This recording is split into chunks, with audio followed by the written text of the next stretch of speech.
Welcome back to the Love Like Crazy podcast. We're your hosts, Jay and Stacy Coleman, and we're so glad that you've joined us today. To all the listeners out there, we so appreciate you, and we just want to, if you're enjoying what you're hearing, we want you to like, share, and subscribe. Comment, give us some reviews. We want to hear from you.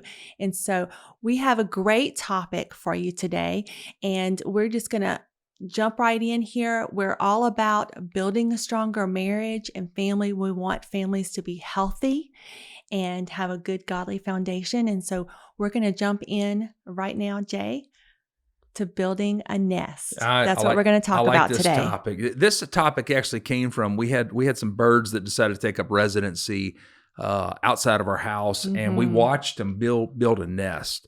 And it's kind of a neat thing to be able to see Papa Bird, Mama Bird go out and get all the different sticks and different things that they need to make the structure of the nest. And then you see them begin to line it with feathers and different things to make it comfortable and hospitable to eggs, which eventually turn into baby birds. Yes. And to see those birds grow up and begin to step out of the nest as they learn to fly and eventually fly away. And that speaks of families. And so with that in mind, I know that we built the house that we're in. We've had several houses throughout the years, our starter home and on. But we built this house, and then I actually watched you turn it into a home as a wife, as a mom. But there's some things that, as we dive off into this topic today, that kind of trouble me, because the culture that you see today actually tells people like, hey, marriage is outdated. Marriage isn't necessary anymore. Marriage is what we make of it or define it to be. And with that, if you have decline in marriage, it actually affects the family, and that is the devil's entire plan, is to bring destruction against the family. And so today, there's some things I want to help you understand when it comes to culture. Don't let culture define you. Let who you are in Christ define you. And so there's a couple things that you need to understand about culture. First of all, culture lies to you. It tells you things like family, marriage, all that's not necessary. It's outdated. And I learned this lesson with the haircut that I had whenever you and I started dating. You remember what kind of haircut I had? Oh my goodness. Yes, you had a mullet, and that totally defines redneck. Yeah, well, I don't know if it defines redneck, but it defined me at that time. Yeah, at that season. It was popular. Everybody had a mullet. We know that the mullet signifies, business in the front, party in the back. Party in the back, yeah. And I had an epic mullet. Now, be honest here, you must have liked it because you went out with me and you continued until I went with another hairstyle. When you mentioned that, I just have a picture in my head of Billy Ray Cyrus and Achy Breaky Heart. And his Achy Breaky Heart. Now, the thought behind that is this. Culture at that time was telling you, hey, the mullet is an amazing haircut. Everybody needs it. And I had one. It wasn't just the mullet. It was a mega mullet. I mean, it was big time. But culture lies to us. It tells us that something is awesome when in reality, I look back at pictures, I'm like, what was I thinking? And so the next thing is this: not only does culture lie to you, but culture changes. Yes. And we see this within the age that we're living in, that culture's constantly changing all around us. There are things that we look at now, just a few years ago, we would have said that'll never happen. And yet here we are. And so in that mindset, just like hairstyles, the mullet was no longer popular, got a new haircut. But here we are, 2023. And guess what? Recently, the mullet made a reappearance. It came back into style. And I was going to get one, but you said no. I said, let's not do that again. No, I learned from my mistakes. There's no way I was going back into another mullet. So we learned from that culture lies to you, but culture also changes. And so do not let culture define your marriage. Do not let culture define who you are. And so the thought today is based off Proverbs 24:3, and it actually speaks to us. It says a house is built by wisdom and becomes strong through common sense. And so build your house in a wise way with the presence of God leading you and directing you, and let the Holy Spirit give you the common sense that you need within your household, within your marriage. And so let's do this. We're going to share with you, we're going to start talking about the structure and what it looks like to build a nest. We're going to talk about some practical things, but we're also going to give you some key points to help you within your marriage, within your family, to build a nest that is comfortable, hospitable.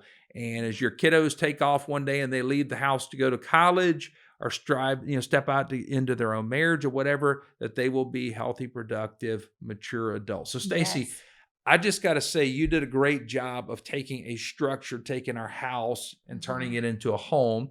And I'm not just blowing smoke here because, I love you. Oh, you're my wife trying to gain extra points. You really did a good job. Place where our kids, want it to be. Yeah. So when you hear that, talking about building a nest or nesting as a mom, as a wife, what does that look like? What does that mean? What did you want out of that for your family? Well, I think, you were talking about how in the bird's nest, the mama bird was laying down the feathers, Yeah. right? Okay, so when we built our home that we're in now, when we said this to each other, it took a little bit of time for it to really feel like a home. Yeah, it took probably about a year. Yeah, I mean, because on the practical side, you're decorating, you're putting things in place that is, your taste and the things that you like, and you're trying to make it feel homey and in an inviting place, A place they want to be. a place that, yes, that our kids want to be. But then at the same time, when we were building our house, I was also thinking of it being a place that we could entertain others, Okay. That we could have large groups of people over. And then I got convicted about that because it's not really about making a home to entertain. You make a home to be hospitable, and Okay. it needs to be a welcoming place. An inviting and welcoming atmosphere. Yes. And so for our kids, I believe that we were trying to make it feel like, first of all, a safe place. I wanted my kids to feel safe in their home. I wanted it to be comfy. I wanted it to be a peaceful place that they would want to be at. And I remember, we talked about our family nights and all the times that we would like watch movies and have pizza and everything. And one of the boys said to me, "Mom, we need a couch that is comfy." Okay, memory serves me correctly. The first couch you bought was very fashionable. Oh, it was like a picture out of a magazine, a beautiful cream leather couch. Okay, just no cream, white, right. no. Teenage out the window. boys, right. Cream, leather, no. No. And my poor boys, when we first built the house, I think they were scared to sit on the furniture. They were not comfortable. And that was terrible on my part. So we ended up changing some things, and they were like, "Mom, we need a comfy couch like that we can just all pile up on and watch our movies." And so we went out and bought a beautiful sectional, but it is the most comfortable, and it is the gathering spot in the middle of our home. And our kids I want them to be able to come back and enjoy. They want to be here. Everybody crashes on the couch, yes. and it's kind of like a U-shaped sectional, and the grandkids love to. And I never would have done this with my kids, but it's amazing what you let the grandkids do. They'll take the pillows and throw them off on the floor, and they'll run like the U on the couch, and then they dive off on the pillows. Now, whenever my kids were little, we would have never let that absolutely happen. not, but Papa lets them the grandbabies get away with that. That's a whole nother episode on loving our grandbabies for sure. Yeah. So we just want our home, our nest to be cozy, peaceful, safe, hospitable for others, but mainly focused on our family wanting to be here. In other words, you want the kiddos to actually want to be there. Yes. Because let's face it, a lot of kids, they can't wait to get out.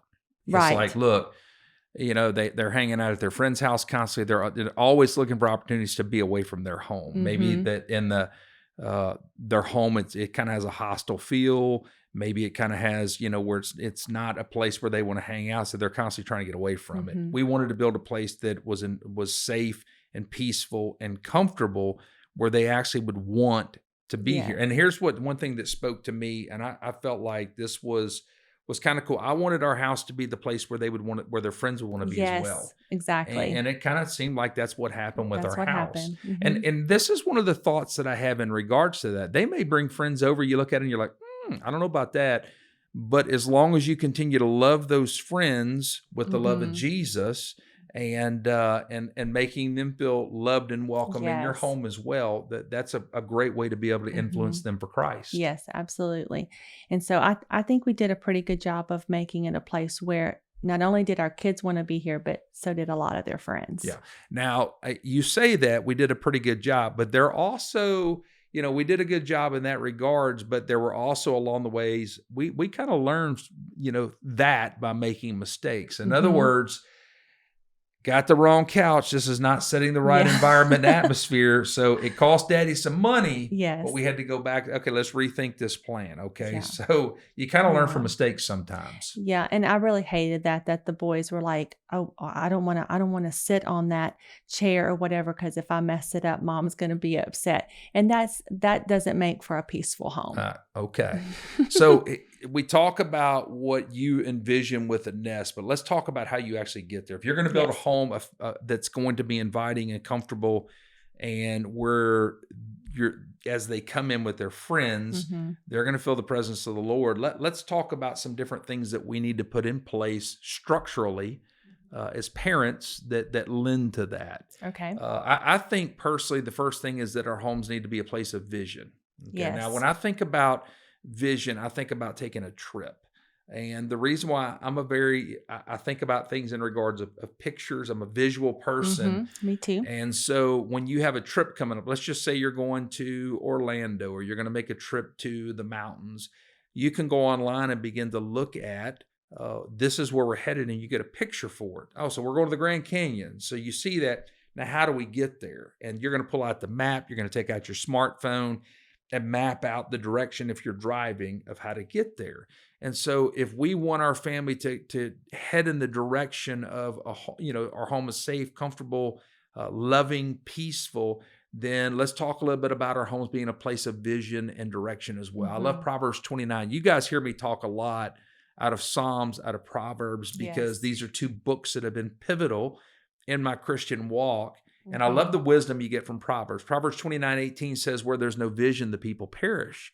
We want our kids to thrive. We want our marriages to thrive. So there needs to be a vision. There needs to be direction there as well. So what type of vision and direction is it that you would want to give your kids in this nest? If we're building the nest in the right way, what type of direction and vision are we talking about? Well, I think it's a good idea to lay down the foundation of there being stability, and being mindful that your kids need stability and they need consistency. And we can do that in so many different ways, building the nest.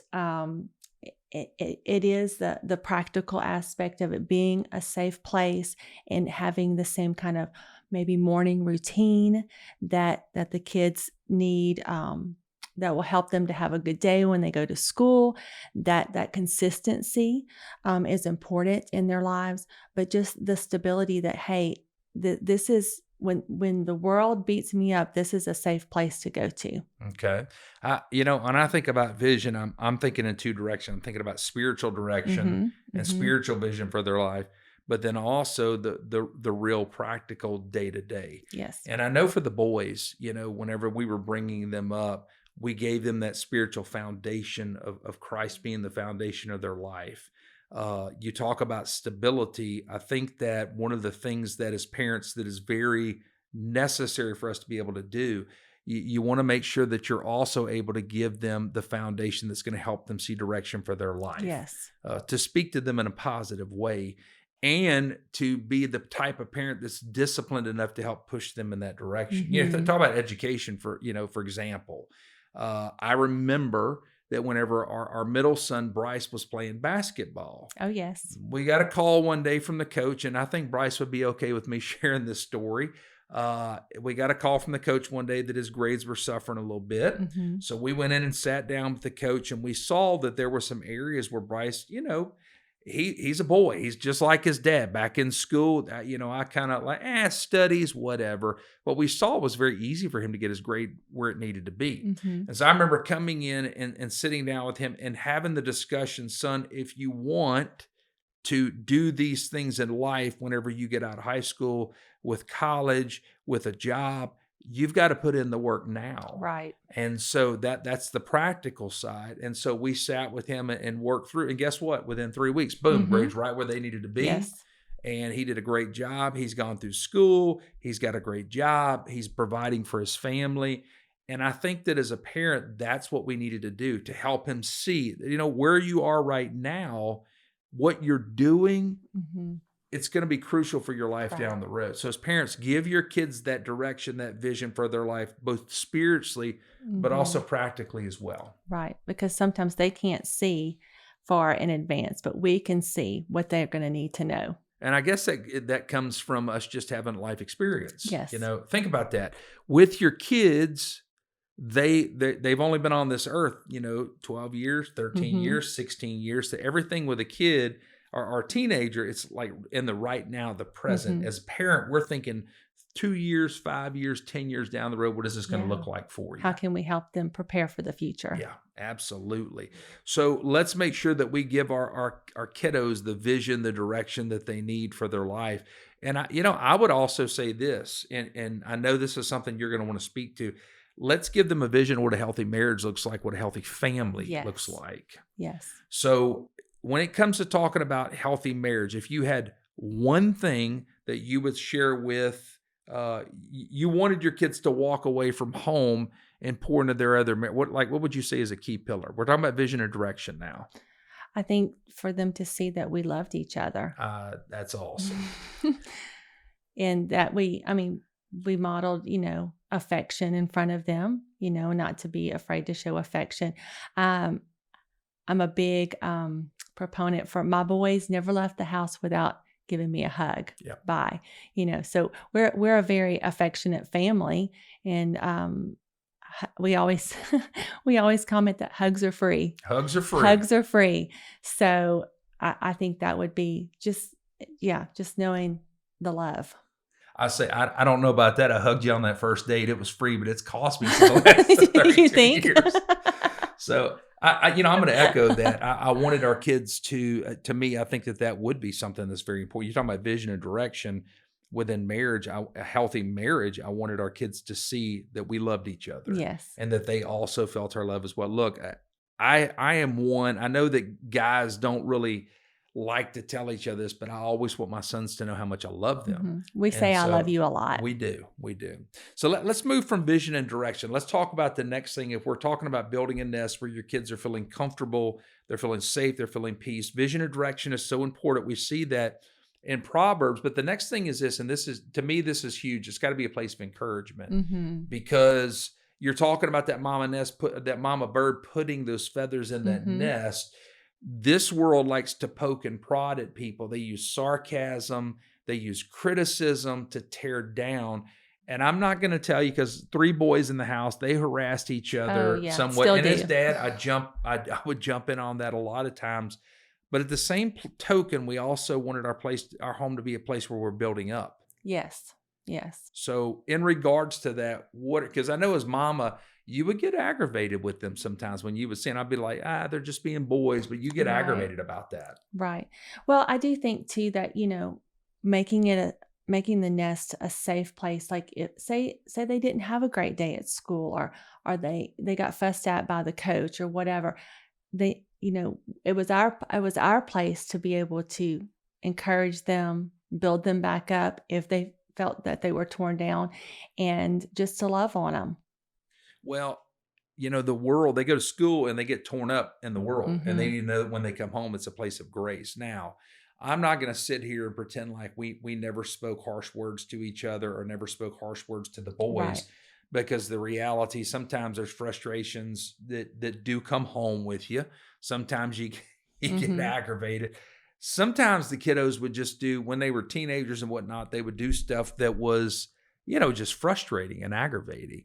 And as humans, sometimes it's easy just to respond, but we would try to do our best to make sure that the words we speak, because you would always say that, talking about the words that come out of, our mouth towards each other. Right. The words of our mouth, life or death, is what we speak. And so 1 Thessalonians tells us to encourage one another, build each other up. And within our homes, we need to be homes that are constantly building up, that there is grace there. Speak life over your kids. Absolutely. You used to say that all the time, there's life and death in the power of the tongue. And so we want to be ones who are constantly building our kids up. Well, and I do think that we need to be their biggest cheerleader. Whatever it is, they need to know that mom and dad are supporting them and loving them. What does that mean to be there? Because I'm picturing like a cheerleader with pom-poms, What do you mean when you say be their biggest cheerleader? Well, just be the one that they know, hey, mom and dad are going to that we're there for them. That we're there for them. In other words, you're in their corner. We are in their corner. Okay. Yes. So let's let our homes be a place of vision and direction, for our marriages, but also for our kids as we see them one day leaving the nest, but also a place where we're encouraging and building them up, that they know that we are in their corner. Absolutely. Okay? And then finally is this, and this is one of my favorite topics, is that we want our homes to be a place where we're serving each other. Yes. Okay? Now, this was where we're getting into the practicality, because I know, and you're going to agree with me, one of the biggest ways I can serve you is washing the dishes. Yes. Well, my love language is acts of service. So yes, if you do certain things like that for me, I feel very loved. Absolutely. Now, you got to know, I absolutely hate washing dishes. Growing up, my sister and I, we had to take turns. I'd wash the dishes one week, she'd wash them the next, and I despise washing. Now, we're talking without a dishwasher. We're talking hand washing. So absolutely despise. So that is an act of love for me to wash the dishes for you. And, that is one way that I felt like I could speak your love language, but we also want to teach the boys to serve each other. I think that we try teaching the boys just by setting the example for them, serving each other. Like you said that you would do the dishes for me. I hate doing dishes. And I think from the way that I would serve you was keeping all your clothes clean, different things like that. Yeah. Because you absolutely hate it when you cannot find things that you need to wear, things that are clean. What's crazy about that? It's like you just always used to it being there. So it's like, socks, t-shirt, underwear, they're always just kind of clean in there because you would always do. But I happen to like to wash clothes. I know there's a lot of people out there that probably do not like to do laundry. I don't like to iron, but I like to wash clothes. Well, you've done a good job with it because I've always got clean clothes, but I hate washing dishes. Yes. I'm doing it simply as an act of love. I know you do. And I appreciate that too. So that I will honestly say that is a great way that you serve me. So, but I think it's important that we set the example for our children serving each other, because we want them to think of other people and not be self-absorbed and only thinking of themselves. And so we do that here in our home, but also, our church, we do a lot of serving in the community, and we've always involved our children in that. And so they've seen us model that to not only in our home, but also to our community. Yeah. So I think that's good. And I think it's important to note that as people, our human nature is to be selfish. Straight up, there's times where I'm selfish, and there's times where you're selfish. Been times I'm very selfish as well. The boys growing up, our kids would do the same thing that other kids do. They'd squabble, fuss, fight. I remember going to get in the vehicle. They're always fighting over who gets in that front seat because they want that top spot. And now our grandbabies do that. And because our thought is to think of ourselves, but it's our responsibility as parents and now as grandparents to teach them to look out for others, to think of other people. And that is very important in the home. It is. If it's going to be a home that's going to be comfortable and inviting and peaceful, they need to be in the mindset of looking out for other people around them and being mindful of them. And so that actually comes in the mindset of what Jesus does for us. When Jesus came to this earth, he was not thinking of himself. He was thinking of what he was going to accomplish at the cross for everyone, for us, so that our sins could be paid for. I love how Scripture points out that he came to serve and to give of himself. And so it's important for us as parents with our families to teach our kids that, but we model that in our marriage. Yes, in so many different ways. I agree with that. So, making a nest, making it comfortable, making it a place where we can launch them out into life one day. It's important to have that vision and direction that we're sharing with our kids. We're modeling it for them, that we're encouraging, that we are a place where we're serving each other. Yes. So thank you guys for joining us today. I hope you've enjoyed this episode. And as you heard Stacy say earlier, if you're liking or enjoying what you're hearing, make sure you share the word. Get it out. Let us know. Let us know. Invite all your friends, your neighbors, your enemies, your relatives, and like this podcast, share this podcast, subscribe. Give us some reviews. Let us know what you're thinking. If there's thoughts that you have in regards to a show, like, hey, we want to hear on this topic or that topic, make sure you comment on that. We would love to hear about that. And so today we've had a great time talking about making our homes, building a nest in a way where we can launch our kids off in a healthy and strong way. So thank you for joining us. I'm Jay. And I'm Stacy. And this is Love Like Crazy.